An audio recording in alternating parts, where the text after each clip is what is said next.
तो ऐसे अपने सारे हर्फ हो गए, और जो अपना हर्फ हो गया अलिफ से लेके य तक, उसको कहते हैं हरूफ तहज्जी। उर्दू में क्या है, जैसे कि अल्फाबेट्स हो गया, ठीक है, पहले बात को समझ लीजिए। अल्फाबेट्स हो गया जैसे इंग्लिश का, वैसे उर्दू में कहते हैं हरूफ ए तहज्जी।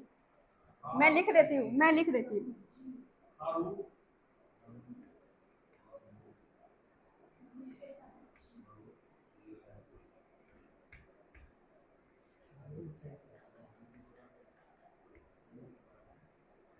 हरूफे तहज्जी, अलिफ से लेके य तक आ गया।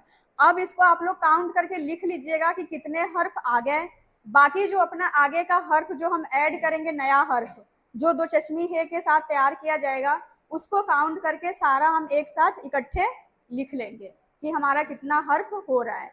कई लोग क्या होता है कि गोल वाला हे भी करवाते हैं और दो चश्मी हे को भी उसमें काउंट करते हैं, तो उनका ज्यादा बन जाता है। लेकिन जो नया अपडेट आया उसमें दो चश्मी हे को अलग किया गया है, गोल वाले हे को इस्तेमाल में लिया गया है, तो इसलिए हम गोल वाले हे को साथ लेके चलेंगे। जो चश्मी हे से नया हर्फ तैयार करेंगे उसको काउंट करके इसमें जोड़ लेंगे और सारा हर्फ साथ में लिख लेंगे। बाकी जो हमारा हरूफ तहज्जी है वो हो गया कंप्लीट। अभी दो चश्मी हे वाले से जो हर्फ तैयार किया जाएगा उसकी जरूरत नहीं है, जब बीच में उसकी जरूरत आएगी तब हम उसको कर लेंगे, ठीक है। बाकी बातों का सिलसिला होता है खत्म।